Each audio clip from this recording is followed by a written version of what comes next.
you have to play at this level in order to make the varsity team. And so I'm like, how do we navigate this?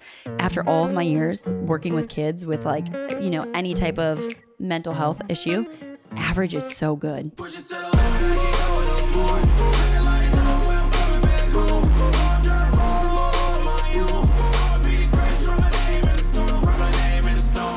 Welcome to the Athletes in Sports podcast. We have Lindsey Bomgren on today, and Lindsey is the founder of Nourish, Move, Love. Super into fitness, super into helping women, but probably also men with living healthy lifestyles. I'm one of those men. We did a workout this morning of yours. I love it. But Lindsey, you've got over 450,000 followers on Instagram and over 500,000 followers on YouTube. So just a huge following. You've got free health and wellness videos, and we're just super excited to have you on today. Thank you. I'm so excited to be here with you guys. So let's just talk a little bit about what got you into fitness, like what inspired you to kind of go down this fitness path. Totally. Been an athlete my whole life, grew up playing 3 sports. I went to a small high school and went on to play college volleyball and was just an athlete my whole life. And then I graduated, got a desk job, and it was the first time in my life no one was really pushing me in sports or pushing me to go to the gym. And I didn't love it. Like I didn't love how I looked, how I felt. I was just sitting at a desk for 8 hours. Like there was no more breaks of walking to class. It was just so sedentary. And so I was like, there's got to be something else. I need something to motivate me. I'm an athlete. I'm competitive, Enneagram 3 driven, achievement. So I got into marathon running, went full force, started running some marathons to the point that I got stress fractures in my feet. So then I flipped gears. And how many marathons did you run? I've ran like 4 fulls. And then I did a variety of halves, but did like 4 fulls. And then I flipped the switch and got into strength training and went and did some fitness competitions, which is actually when I was like working for Medcare, which is the company we've talked about that we know what, I don't know how to describe it. My parents own the company. Yes. Yeah, Medcare. Yeah, so I used to, so that's kind of a funny like backstory. And so I did the fitness competition thing and I loved it, but it taught me a lot. And I went back at that time to get my own personal training certifications just because I wanted to know for my own knowledge. So I got my personal training certifications, loved training for something and like seeing how strong I could get because I was never strong going into sports. I honestly thought I was not going to make my college volleyball team because I couldn't bench press like more than the bar. Like you show up on like tryout day and I could run fast and I could play volleyball, but we had to do a strength test and I tried and I lifted. I didn't really truly lift weights until like maybe my senior year of high school and then going into college. And I could like literally bench press the bar, you guys. I'm proud to say I can bench press more than the bar right now. But like I thought I wasn't going to make my college volleyball team because I couldn't bench press the bar. So I loved the strength and like proving to myself how strong it could be. It taught me so much about nutrition and discipline, but obviously it's kind of like an extreme. I kind of have this like all in mentality. If I say I'm going to do something, I do it. But I loved learning about the body and like personal training, all this stuff. And I was like, this is where I'm meant to be. And then I truly found my jam, so to speak, in the group fitness studio, like showing up, going to group fitness classes, the music is playing, everyone's just there to have a good time. Yeah. And I loved it. And I was like, when I saw a fitness instructor on stage, I was like, that is me. I want to be one of those people who shows up, just like brings the energy. Everyone here shuts off their phone for an hour. Like they're truly a better person. And I loved it. And so I was like, that's what I want to do. But if you teach group fitness, you don't do it for a living because it's like lucratively, it's not. Yeah. Like you get paid maybe $35 a class and you can only teach so many classes a week. So I was like, how do I turn that into a sustainable living? And really started looking at the online space and wanting to take it online. I'm from a small town. People didn't even have access to group fitness Where'd you grow up? Maple Lake, Minnesota. Okay. So, if you're like heading out on like 55, it's like Monticello, Buffalo, Maple Lake's this tiny little town, then Annandale, Kimball, St. Cloud. Yep. So tiny little town in between. And so there really isn't even like a gym. There is a gym now. I think there's like some type of like Snap Fitness, but there wasn't growing up. And so there isn't even like an opportunity to really like go to a gym or take a group fitness class. So I was feel you on that. What if I film these workouts and like share them with my friends and put them online? And I found food bloggers sharing recipes. And I was like, how are these food bloggers sharing recipes for free? And then just like sharing them. But somehow they're all making money. Mm-hmm. I was like, I want to learn how to do that. And so I kind of dove into that space and was like, I'm going to do that for fitness. And I read this book have you ever read a book called Blue Ocean Strategy? It's a business book. No. I love business books. And that's right up my alley. I like literally, you name it. Traction, Blue Ocean Strategy, Buy Your Time, Back for. I've read them all. I love that stuff. My nightstand's full of them. But like, it's all about looking at different industries and how you can apply that into a different, like apply what they're doing into a different industry. So I was like, I'm gonna take the food blogger model and apply it to fitness because no one's done that. In fitness, it's either you're a YouTuber, you have an app, or you're selling some type of ebook or personal training program or online training program. And I was like, I want to give it all away for free and make fitness free and accessible to everybody. Love that. But I still want to make money and support my family and build this business. And so that's what we did. Yeah. So what year, okay, bring us back. Like what year did you start this whole endeavor? Because I feel like when you started, social media was not what it is now. No. The game has changed so much, and the game is still changing. That's what's really fun about this space, but also really scary. Yeah. It makes it somewhat volatile, but it makes it so fun because you never get to settle in. You are constantly adapting. And that's, I mean, so true in sports and in life. And like, I feel like that's something I do appreciate from my sports background is I feel like I have the ability to tackle new challenges seamlessly because we're constantly nowadays it's AI, third-party cookies is going away. Like that's part of my business and how I monetize. And so we started in 2015. Believe it or not, I started by filming workout DVDs, and that's really going to date me. Like I found it in the basement actually earlier today. Yeah. I started filming workout DVDs, so I feel like Jane Fonda almost, like take it back.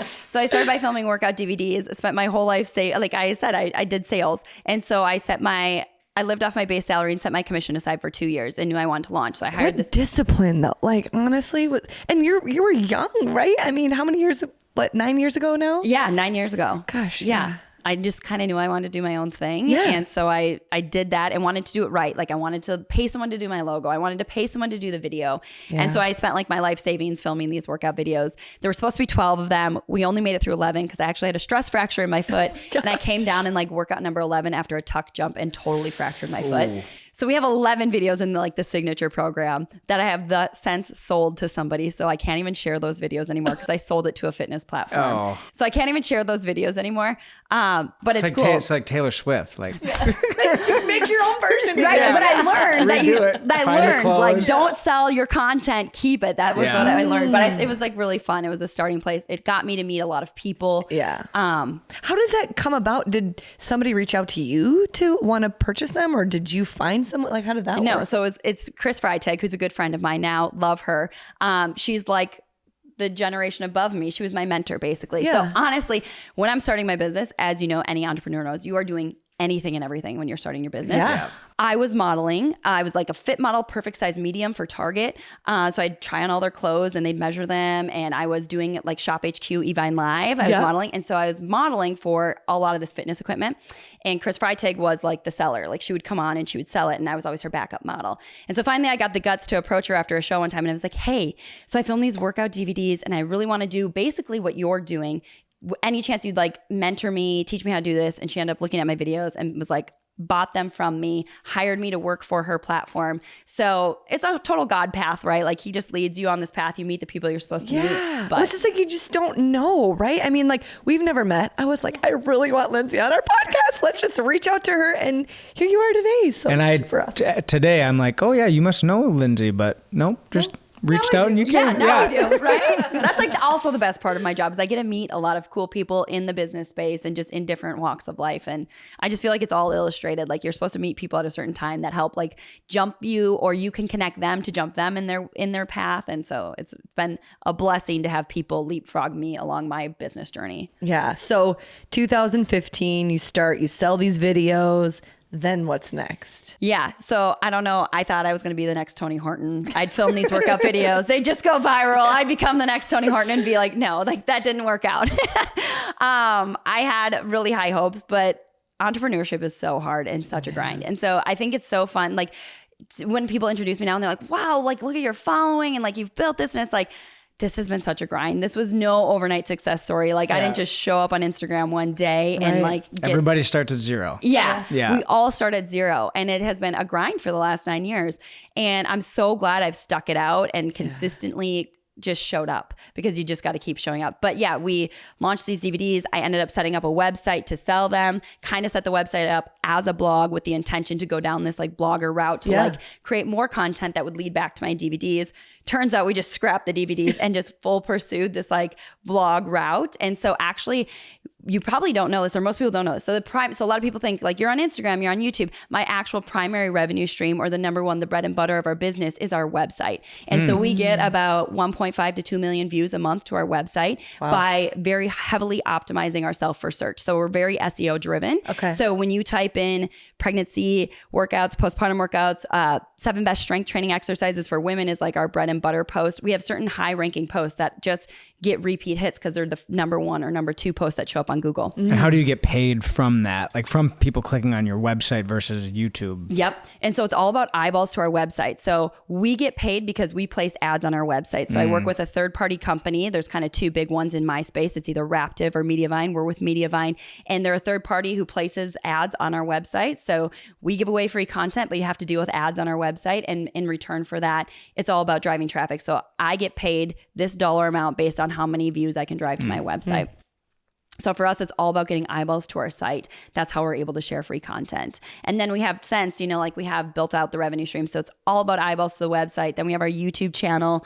We have YouTube memberships. Again, YouTube is based off ads, but then now we do have a paid membership on YouTube too. And then we have brand partnerships that we work with, affiliates, and we've just started like rolling out some more. Every year we try to add one revenue stream. This year we launched merch. So our audience kept asking Holy for merch. I can't believe it. I was like, I don't want to wear a shirt that says Holy Bananas. Do people really want to wear this? Like, it kind of blew my mind, but it's been a fun new venture.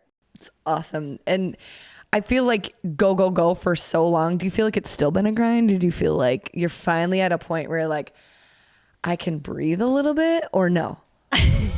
No. How to answer, like, because things are so rapidly changing, like just when you finally feel like you've figured it out, things shift and change, right? So it's like, okay, we figured this out, and now this new platform launches. We figured this out, and now many chats are like on Instagram. You got to have all these chat bots set up. And then, we figured this out, and now third-party cookies is going away, which I make money off of ads being placed on my website and them knowing who you are. So we have to build out our own third-party cookies on our site.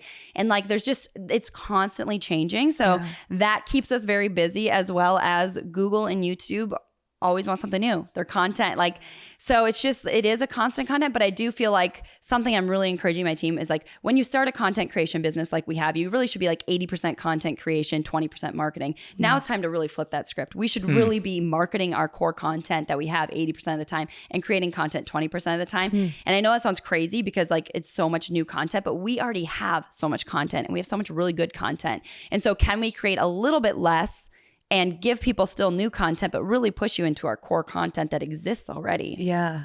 And so that's a space we're constantly trying to live in, but I am finding more balance for sure. Hiring people and getting them in the right seats. Again, if you love a good book, Buy Back Your Time is a book that has been game changing for me in this sense. A lot of people hire to grow their business versus hire to buy back their time and end up as a CEO or as a founder of a company doing things they never really wanted to do. Yeah. So like I set out, I want to film workout videos. That's what I love to do. And I love running a company. I came from a sales background. I love working with brands and selling them partnerships and deals. So I want to still manage all that. But if I want to grow my company, I'm like, I'm going to hire someone to manage all of our brand partnerships. Well, then they take that on. And then I end up just doing all the invoicing and billing. And I'm like, what am I doing? This is not what I signed up for. No. So hire to buy back your time versus hire to grow your business is something I've really been focusing on. Yeah. And so I can buy back my time. And like, that is game changing to start to get some of my time back. Yeah. Because how many team members do you have now? So I have 3 full-time team members, and we're all like in a zone of genius, a creative person, a copywriting person, a kind of a social media manager person. And then we have a couple contract roles too. Okay. And so I know when you film the videos, now you have someone who else does it with you. Yes. What gave you that idea to have somebody else jump on board with you to do those workouts? So Rachel's been with me the longest. She's been with me for 6, almost 7 years now. Wow. She actually was having my first baby and I was like, I need help. But I actually was at that time still teaching like upwards of 15 classes a week in person to pay Rachel. So I hired Rachel before I could afford to pay her and was still teaching a ton of group fitness classes to pay her. And so, and this is back, what year was this? 2017. Okay. So 2017, Rachel joined me and she's been awesome. She started as like an intern, like a couple hours a week and slowly progressed into part-time, into full-time. And now she's like our full-time, she's our creative person. So she does all of our graphics, a lot of like the video editing, all the reels. I don't even know how to make a reel, and I don't want to know. Because I've got Rachel. Right, yeah. And she's my low impact leader. So she joins in all the videos as a low impact modifier. Yep. And that was really just requests we kept getting from people. If you look back to my videos that I was filming in my 20s, I was like all out. They were really hard workouts. I don't know how I did that. No, we did some, and I mean, we did one this morning, and my legs are still burning. But They're it's like, very efficient. Yeah. And I used to give like 0 breaks. As I've gotten older, I'm like, okay, we need a break here, and a little bit less impact. But you know, as you grow, it's just so funny because you look at some of the first videos you film and you just get better. And that's the cool part. Yeah. Is like if you had the following I have now when I started, like I won't want people to see that content necessarily. Like you just get better. Yeah. But at the end of the day, I'm so glad we have Rachel because she just offers such a wide variety. And we serve typically women going through all seasons of life. So a lot of guys do our workouts too because they get roped in by their wives. But like our bread and butter is females who were either athletes because our workouts just are geared towards athletes. They're more athletic, which you just don't find out there. It's not just one plane of motion. Like I like athletic workouts. I'm a female. And you kind of lose that when you become a mom. Like, you know, my husband still got to play and he still gets to play at a very competitive level, but I had to drop back because I had pregnancies and postpartums and breastfeeding and all those things. And so it brings back the athlete in me getting to film these workouts. So we really target athletes, women who want to feel athletic and work out at home. And so our bread and butter is the woman who like gets pregnant, has her first pregnancy. It starts like searching maybe like, how do I work with this belly? I'm going to like 5 group fitness classes or the gym a couple times a week. And then they have their first baby and you realize what a luxury it is to go to the gym. Right. And then you start searching postpartum workouts because your body's just, it's humbling coming back postpartum. And then it's a luxury to go to the gym. And they really stick with us through that life cycle of postpartum. Hey everyone, I want to take a quick moment to tell you about the In Sports Foundation. At In Sports, we're all about helping kids get more involved in sports. We do this through providing free camps, scholarships, and team sponsorships, all to help reduce the cost of sports and getting more kids into the game. Through sports, kids can learn valuable life lessons, stay active, and maintain their mental well-being. To support our mission and help us get more kids into the game, visit our website at insportsfoundation.org to make a donation. Together, we can make a difference. Yeah, I feel like I started doing your workouts, same early 20s, right? Jumped and then all through postpartum too, right? And I remember Max would do something, he's like, how are you 8 months pregnant and still doing them? And seriously, actually, and I was working harder than I could like do these workouts. Yeah, it's the pandemic, right? So 2020, I'm due with our middle daughter, Stella, and it's during the pandemic and it's the George Floyd riot. I mean, it's a crazy time in life, right? Yeah. And she was due and I was past my due date. I'm like, I just want to get this darn baby out. I'm like, okay, so me and my father-in-law literally went to our workout room and we did one of your workouts. We call it the inducer to this day. The next day, woke up middle of the night, 3 a.m., had her that morning at 8 a.m. So thank you. Our number 3 YouTube video right now is a labor-inducing workout. It's 15 minutes long. It's called labor-inducing workout. And it truly, I'm like, don't do this until you're 37 weeks. Don't do like it. This bad boy is meant to induce labor. And like, it's a highly searched term actually. Labor-inducing workout, highly searched term. So yeah, that's so fun. And that's okay. And honestly, it's funny because when I got pregnant with my first, so I didn't film our pregnancy workout plans truly until actually my 3rd baby. Some in my 2nd baby, but I have 3 kids. First, I was like, it's funny because in the fitness space, I was like, no one wants to work out with a pregnant woman. I was like trying to still film these like high intense workouts. I was like trying to hide my belly in all these workouts, pretend I wasn't pregnant, was not labeling them or targeting them at pregnant women because I was like, no one wants to work out. You need to have 6-pack abs if people are going to work out with you. Like have this. And then it was like dawned on me as I'm searching YouTube, there are no workouts out there for athletic pregnant women. What about the woman who was lifting 20-pound dumbbells before she got pregnant and wants to feel athletic? Still do that, right? It was all like, lift your leg, breathe. And I was like, snore fest. Like, can I get a workout here? And that has honestly, and so finally I was like, in my second baby, I was like, we need to film some hard pregnancy workouts. There are women who want to be challenged. And then in my 3rd, I was like, we're going for it. We're filming a solid pregnancy program. And it is so popular. And that's the first thing a mom says to me at the park. You're the first pregnancy workout that made me actually sweat. And like, I love it because it's like, you're not a wallflower. Everyone has pregnancy conditions and stipulations. And if you have to scale back, you do. Right. But like, motherhood requires strength. Like you see moms walking out, 25-pound toddler here, pushing a 50-pound cart of groceries, and then they go home and pick up 5-pound weights. I'm like, you are so much more capable. Totally. Yeah. And I think that's just so powerful. I mean, I have a lot of friends too who also were like nervous to take some videos. So I feel like as a female, as a powerful female as you, your workouts are super hard, but also give this like sense of do what you can do because you have somebody who is low impact. You can push as hard as you want, or you can let up if you need to. So Totally. that's super cool. But Totally. So day in the life of Lindsey, what does that look like for you now? Yeah. Every day is different for sure, which I still love, but we've gotten really into, I love a good calendar and time blocking. So I'm kind of crazy about like how we break it down. So typically Mondays for our team are like work from home, administrative. Everyone's like getting themselves set up for the week. We have a team meeting on Tuesday. So people are prepping. We're looking at all of our analytics, like the answers are in the analytics. So we are constantly looking at our data and replicating what works, drawing. It's, it's like people I think, oh, they're just filming a full body workout. It's like this workout was strategically designed before we ever shot it. There's a 49-page document that outlines Oh my gosh. what's going to be in the workout, what the thumbnail is going to look like, what the colors we're going to wear because of this thumbnail, like what it's going to be called, what it's going to be called on Google, what it's going to be called on YouTube, how we're going to populate it and push it. Like we are very, very strategic driven. And that's what makes us be able to be a business and not just, so like when people are like, oh, influencers, I'm like, I am so much more than that. Yeah. Well, I heard something from they're saying a guy like Mr. Beast, his document he has like 100 pages of what his video is going to be. And people are like, oh, like that's how you need to do it. Like, it's not just, oh, let's start filming. Totally. And you learn as you go, right? Like when we did it in the beginning, it was, let's just start filming. Yeah. And our most popular video on YouTube is like shot on my iPhone. I'm 6 weeks postpartum, but it served a need. It was how to heal DR. Like it served a need. So there's a little bit of both, but definitely the more you get dialed in and the more you up level, like it's a true business. Yeah. And so Monday's like our team administrative day. Everyone's like diving in, getting yourself set up for the week. Tuesday's our content shooting day. So we're either have our full crew and we're filming 4 to 5 workouts. We batch film, and ideally we wouldn't have to do that, but it's like the only way to make it work right now. They come to my house. We have to film in batch in order to like hire a videographer, have awesome sound, have awesome lighting,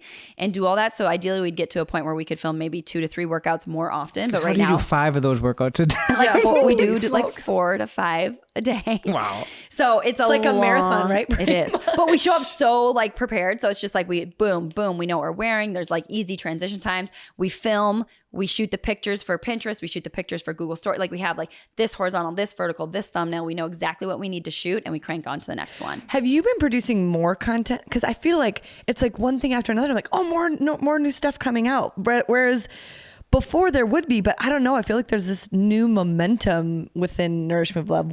Do you feel like that? Or? Yeah, we've gotten more efficient, and we know how to film, and also the content engine is just constantly pulling from you. And so we go through seasons. We have high seasons and low seasons. So like our push seasons, Q1, like January, everyone's super motivated. Yep. And we actually launch our summer program, which is launching right now and we're shooting, is because strategically in summer, there's a lull. So this keeps us at a very high performing level during the summer lull of like people are online less and whatever.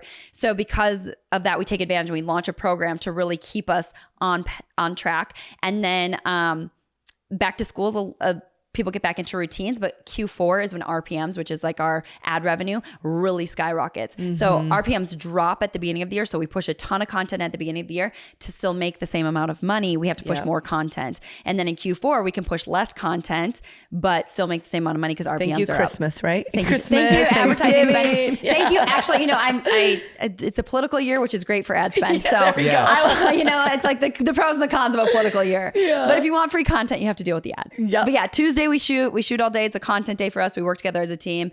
Wednesdays now in the summer, I'm going part-time. I'm home with my kids on Wednesdays. Awesome. It's my second summer ever doing this. I'm so pumped. But I typically still get up early and cap the net. You got to figure it out. But if I'm not, then it's like, then Wednesdays is like my catch up from the shoot day, and that's my day dedicated to like brand partnerships and making sure I have all of our affiliates and brand partnerships hammered out. Thursdays, we're either doing a live workout or we're doing some type of live content again, and or I'm with my team again for meetings or shooting content or filling in the gaps, building out our content calendar. And then Fridays back to like administrative day. Fridays used to be like my meeting day. Like, okay, I'll cap off, get myself set up for the next week. Yeah. Gosh, how do you have enough energy? I feel like it's just like go. Do you get burnt out? Like, how do you keep? You're not just showing up to do the workouts. Like you're doing all this other it's business like everything. Work too. And being a mom, right? Full time. I have an awesome team, and I feel like putting in the right people in the right seats has been so helpful for me. So I'm so grateful for my team. They I mean, it's like, I think people think that I'm like on Instagram in the DMs every day. And like, I have a team that is helping me and that is so helpful. Like you cannot do this alone. We're putting out so much content. So my team is amazing. And they like truly love Nourish Move Love as much as I do. And so I'm so grateful for my employees and my team. And then I have an amazing husband, an amazing support system who I say is like the biggest investor of NML. He supported me through those first like 4 to 5 years when I was not bringing home a paycheck and still working this hard. Yeah. And so you do eventually get to a point, you know, where it's like, okay, this definitely feels worth it. I'm glad I sought out. But burnout is a real thing for sure. And especially having kids and being a business owner, like there is no true maternity leave. And so the beautiful thing is I'm finally learning to say no and like learning what I can and like, you know, I don't have to be a model on Shop HQ anymore. Like I can finally just do my own thing. And now we even get to say no to brands that maybe we want to work with. Like I had a really great brand approach us yesterday and I just said, no, we're at max capacity and it's like, come back and revisit us in the fall. But like, it's kind of cool. Like, you know, so it's like realizing, you know, where you're at. And then it's really a business decision, which is interesting that I feel like I'm faced with right now. It's like, do we want to continue to grow and have more people and get bigger? Or do I really like being where we're at? And like, I like this circle of the internet and this corner of the internet. And I just want to maintain this. So is that where you feel like you're right now? Like trying to navigate that and being a business owner and what that looks like. And so we're exploring new opportunities, you know, we actually just acquired another site for my husband. Okay, tell me more. What does that mean? Yeah. So you know how you can buy and flip homes? That's a thing for websites too. You can buy and flip websites. No, wait. Is that what he does? Or no. Okay. So he has a full-time job. He's a software developer. Okay.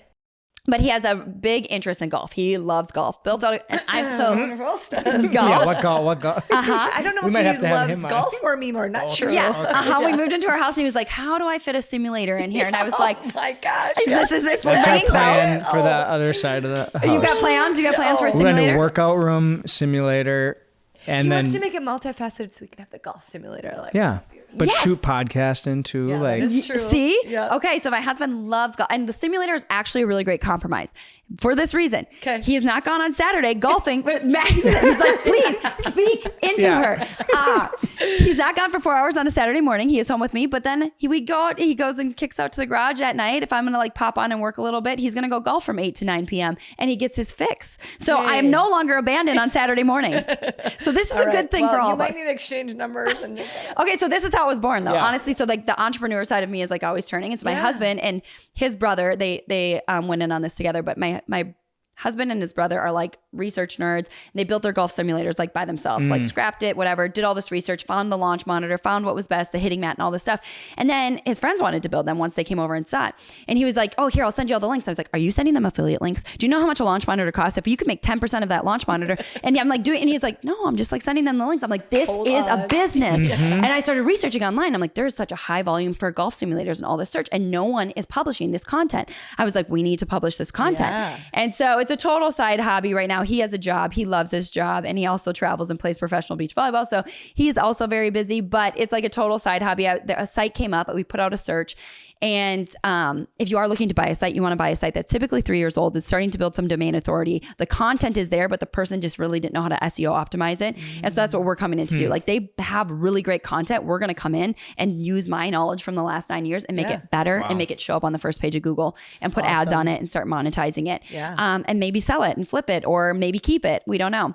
It's a total side hobby project right now. We are literally in the thick of like just acquiring it. And like, I'm diving in and I'm like, oh no, this is so much work. We might need to hire you as our consultant for SEO. Right? I love it. So yeah, that's just the entrepreneur side. That's like always like trying to turn everything into a business. Yeah. But man, that's just, I mean, now my head is spinning because, okay, your husband plays professional volleyball.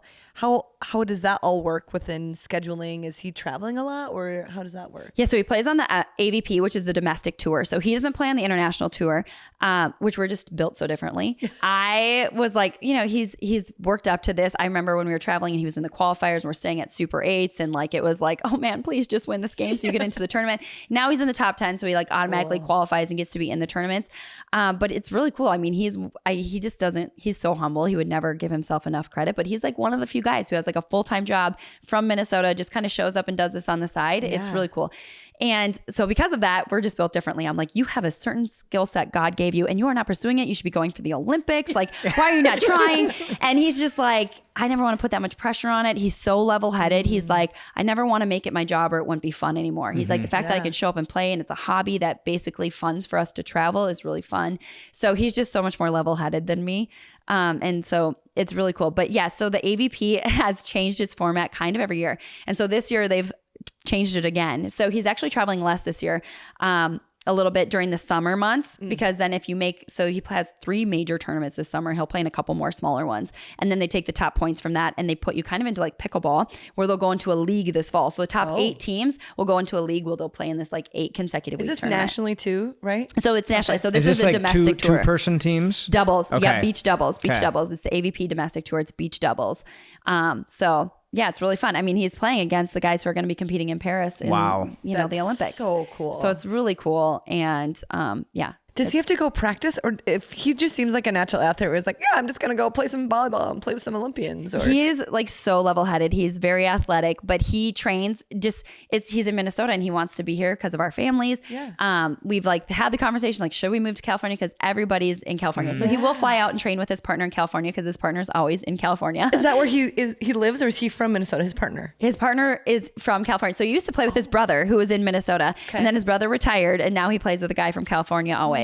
And so he travels and he'll go out there and like train a little bit, but it's just a lot of work in the gym off season. He knows what he needs to like do. A lot of strength, a lot of legs. He does like 300 air squats every day. A lot of just like repetitive legs because that's what he needs. Is he doing your workouts? He does work out with me. He does work out with me, which is usually kills him in the heart rate sense because, he just works out differently, but it's good. We do work out together at least once a week. Awesome. But it's fun because actually he's taught me how to train differently too. And I think I bring that into my training is like, I don't have your typical like female workouts, I would say. I love the male-based portion of it, like how like push-ups and pull-ups and like true strength moves that really translate into very functional moves. I think women need more of versus just like a standing bicep curl and stuff. And so it's teaching women to do these big strength moves. And my Metcon program was actually completely based off of how he trains. He'll do like loved that program. Did you? I did a postpartum.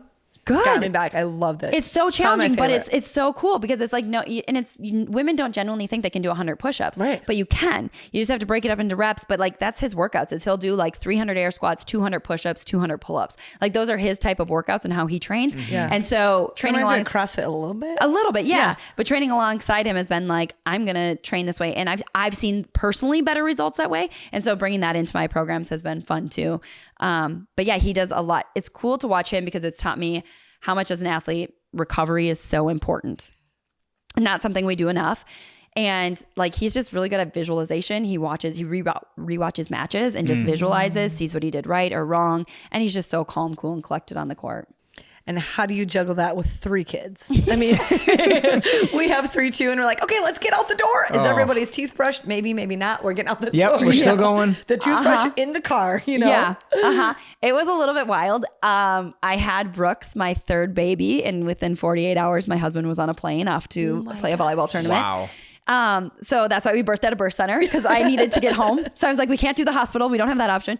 He was in Hawaii when I was 39 weeks pregnant. And I was like, please don't go into labor. No inducer, no 15-minute, whatever. No. Yeah. Keep it in. Yeah. So we've had some interesting moments we've navigated, but we both just decided on this journey we were going to support each other. Like I was going to start this business. He was going to keep the stable job. He was going to play volleyball and I was going to pick up the load with the kids and support that. And it's just been so fun that we can each have something we're working towards and striving towards in a different asset. And like, we're truly just each other's biggest cheerleaders, even though it has been complete chaos a lot of weekends. And what do you think? Do you think your kids notice that? Like how hard you guys work and how active you are? Like, do you think that plays a role in like them seeing what mom and dad are doing? Totally. And it's really, it's funny because like, I think the older you get, right, and you start reflecting, you look back at your parents, you're like, wow, they were good. Yep.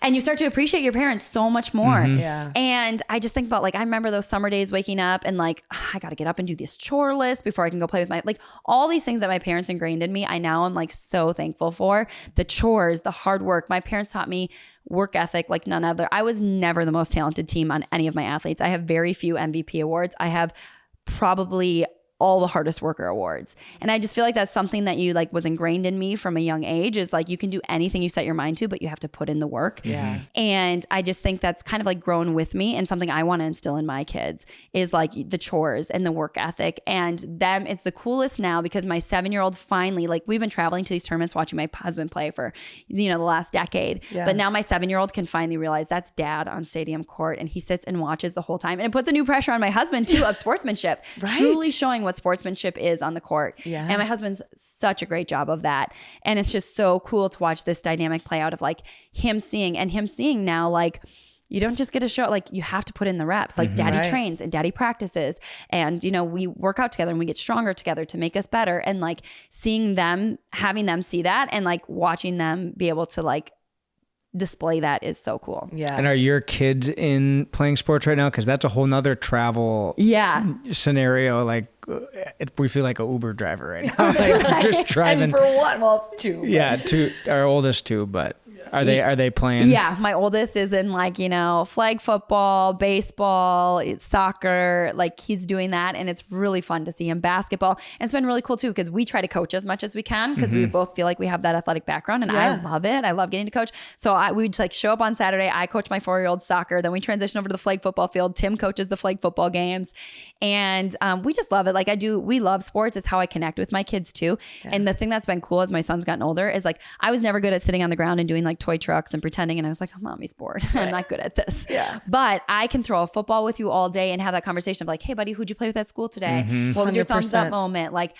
it's so fun to like now just get to have genuine conversation with him while we throw the football back and forth or kick the soccer ball. And like, that's been really fun to see. Our sons they'd probably get along. Oh yeah. It is fun. And it's fun to teach them like good sports. It's fun to teach, you know what I mean? And he's like, oh, I didn't do as good as I wanted to today. And like to get to navigate these dynamics with them. And like, I mean, every kid is kind of like, not a hothead, but like, like they're mad. Like we, recently did like a parents versus kids in a baseball game, and I caught it and got him out on a double play, and he walks off to the bench. Like, I could see the tears like starting to come, and I was like, hold it together, buddy. Like, come on, we are not crying, but it's just like to have, and then you get in the van and you're like, hey buddy, I saw that you were getting pretty bummed when I got you out. Like, that's just part of the game, right? You got to run back to that bench and hustle back.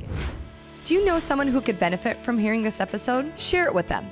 Whether it's a friend, a coworker, a mentor, or a former athlete or current athlete, we want to make sure that these inspiring stories touch all of those who want to hear. Well, and I feel like even our 6-year-old, it's like you also can't teach competitiveness. So we deal with that right now. We love his competitive nature, and so we're working through like, and he's naturally pretty good, but it's like you're not always going to win, and that's okay. Yeah. But working through that and just knowing like that. Yeah. So it's like that fine balance of you want them to be super competitive, but you also don't always want them to win, because when they don't, that's when they're going to be even better. Yeah. Like knee hockey, I got to win sometimes. Yeah. But at the beginning, it's a meltdown, but then you start learning like this is part of it. And yeah. We're saying that's why I got to get better at golf, because he can hit it farther than me. Yeah. And he's like, yeah, Mom. I'm like, I'm gonna be super competitive and beat you next time. But yeah, it is amazing when that inner athlete comes out, and I'm like playing dodgeball, and I'm like, you're 7, you're 7, but mom still kind of wants to win, right? Yeah, not gonna take it easy on you at all. But for parents who are juggling, who have kids in sports, who are working full-time moms, right? What advice would you give a listener who is listening right now? Yeah, I mean, it's something we're navigating too, and we're in the thick of it. And I'm constantly having this conversation with friends of like, like this traveling this and there's traveling that. And like, we still want to have summer weekends at the lake with grandma and grandpa. And like, how do we navigate this and like not feel like my kid's getting behind, but also I'm super passionate about like, so we currently live in a big school district, and I grew up in a small town, like I'd mentioned. Yeah. Like literally, I graduated the class of 88. I got to play 3 sports, be on the honor roll, be yearbook editor. Like I got to do all the things. I feel like it made me such a multifaceted person. Totally. That I like, I'm so grateful for that experience. And actually I went to college to play softball and ended up playing volleyball. And like, I feel like there's so much like, I would watch these other girls on the court and they'd be like, well, it's like you're doing a layup. Like, that's how you run a slide. And they're like, how do you do a layup? And you know what I mean? Like, and I feel like now it's so crazy. We're watching all these kids who get like honed in. You got to play this sport year round. They're getting injured. They're burning out maybe. They're like, it's just different. And it's like, but you have to play at this level in order to make the varsity team. And so I'm like, how do we navigate this? Because I want my kid to play 3 sports and like have, and I don't have that opportunity. Or it's like you're trying out in 3rd grade. Like, come on. Like, I know. Let them play. And I genuinely don't know what the right answer is. Yeah. I do think, and research shows that like, and there's all these questions like, do I let my kid play tackle? Do I, do we, like, my kid loves flag football. That's his favorite. And we're like, okay, we're going to hit tackle. Like, what do we do?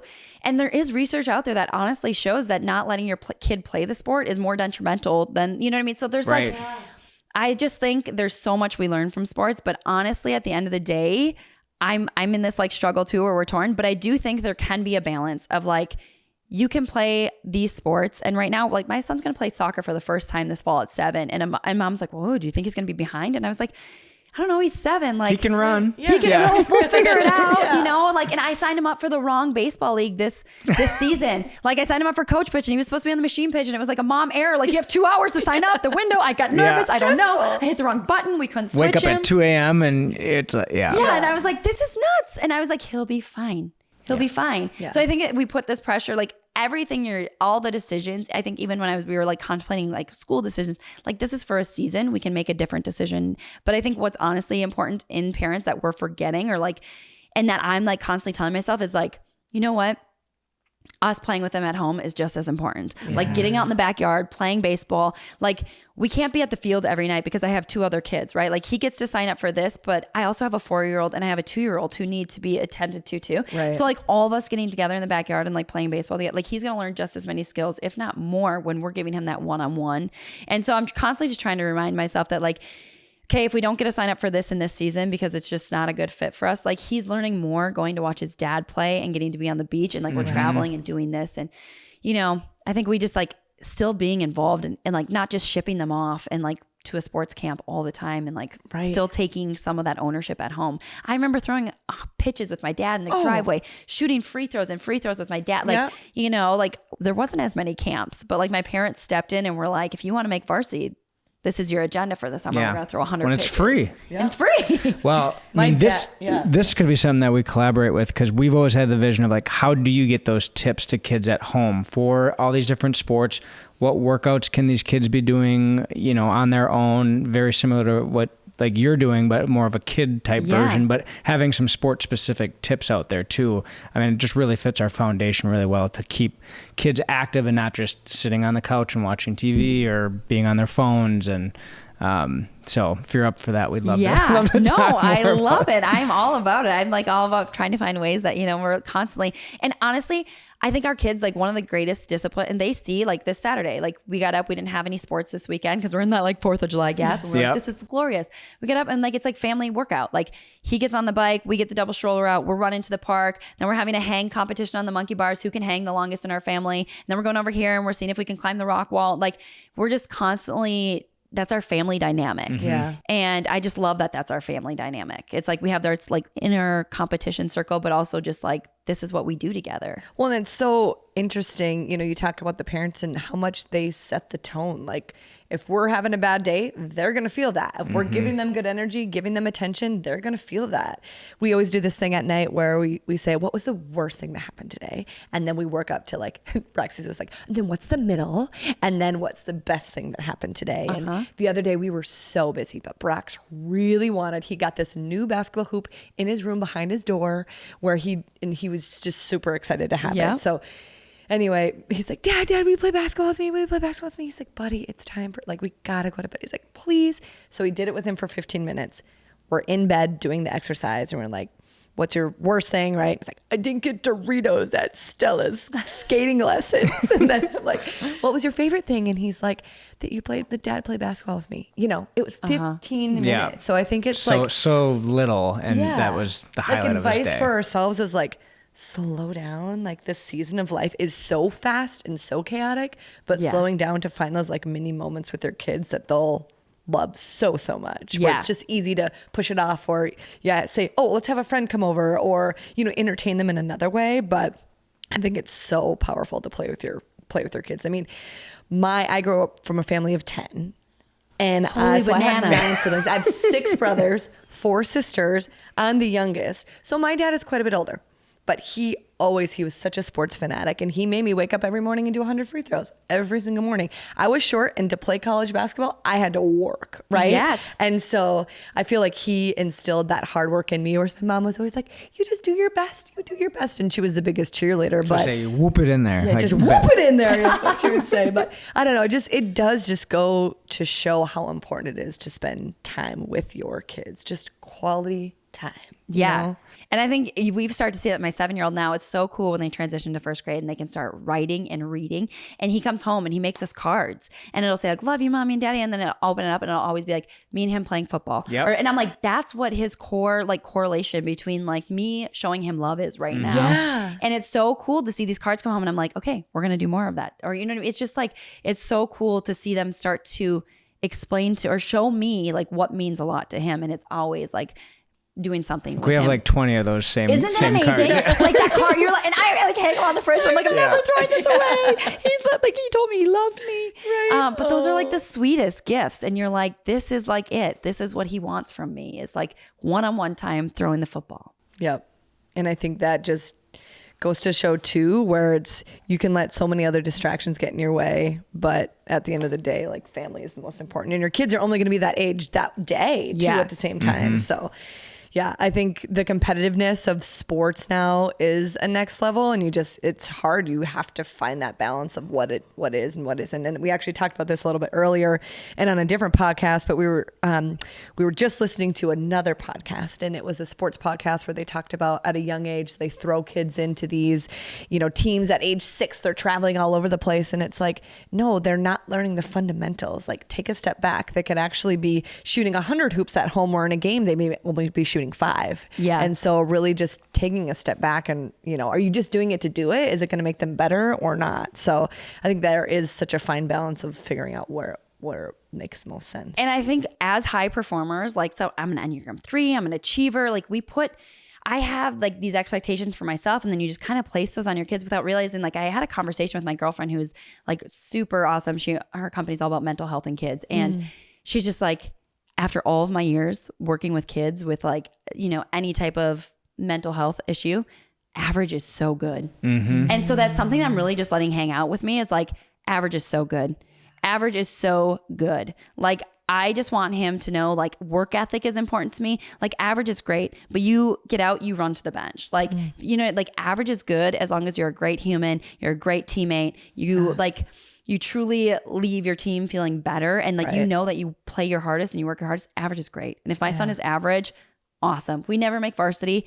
I don't care. Like, like I'm starting to like hang out like that. Like sports were so important to me. Yes. And it felt like life or death. And I still have that free throw that I missed. Like talking about totally. like in high school that lost the game, and I still know that pitch I threw too high, and state tournament. Like I still remember all those things, and like it felt like I was wearing the world.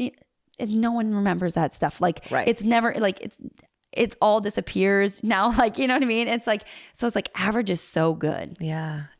Okay. So did she give any tips on, we have a program called Be the Best You curriculum, and it's a curriculum that kind of focus on 3 different pillars that we talk about. Either we do a Q&A with an athlete, but we always do it for our in sports days, our camps that we put on. And so we talk about goal setting, and then we talk about self-regulation, and we talk about self-confidence. Is there like anything in there, like little nuggets where she has provided you some insight on how to help your kid self-regulate or gain confidence in something? It's funny because I was actually asking, I have a group of girlfriends that I meet with we try to get together quarterly. Yeah. And they all either own their own businesses or are pretty high performers. We all played on the same college volleyball team together. Oh, crazy. And so we also live here. There's 4 of us who live in the cities, and we get together. And I sat at the table with them and I said, we met like a week ago, and I was like, you guys, I am just so curious. Like, when I hang out with you guys, it's just different. And like we're all women who just have this certain level of confidence. Yeah. And not to be like, you do whatever, like everyone lives, but like I have no desire for Botox, filler, like all this stuff. Like I'm just confident. Yeah. And like, where did that come from? And when I met you, you were confident. And when I met you, you were confident. And like, did it come from sports? We all played on the same volleyball team. Did it come from like, we're just confident women. Yeah. And I'm like, where did this come from? And so I asked her, because I'm like, like this is what you study. Yeah. And she's like, it is the resilience pattern, right? Like and we went back to like my parents, like how you were like, it's that resilient pattern. Like I was taught like you got to complete this before you can do this. And like, it was just pushed back on me. My parents weren't, it was resilience. I was just taught that at a young age. Like, you didn't make varsity, you got to shoot more free throws. You didn't, you know what I mean? It was like, you just were taught this pattern from a young age. You didn't complete your chore list, there's a consequence.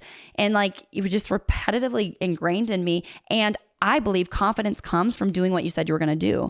So once I ran that marathon, I was confident I could run another one. Yeah. Once I did that fitness competition, I was confident I could do another one. If I say I'm going to get up at 5 a.m. and work out and I don't do it, I lose my confidence as a woman. Yeah. If I say I'm going to get up at 5 a.m. and work out and I do it, my confidence scale goes up for the day. Yeah. Like doing what you said you were going to do. And I think that's something like we can pass on to our kids, right? It's that follow through. Like, you said you wanted to do this, buddy. You said you wanted to play soccer this season. You're going to play the whole season. You don't get a cop out and quit. Like, mom and dad pay for this, or maybe you even have to buy some skin in the game and you have to put some money on the table too. We've talked about that with our son. Like, okay, if you want to do this, maybe you have to put some money on the table too. Like, you got to buy your soccer, like, you got to buy your sneaker. Like, like it's like having them have a little skin in the game too. And that resilience factor and doing what you said you were going to do, just that builds that confidence. Yeah.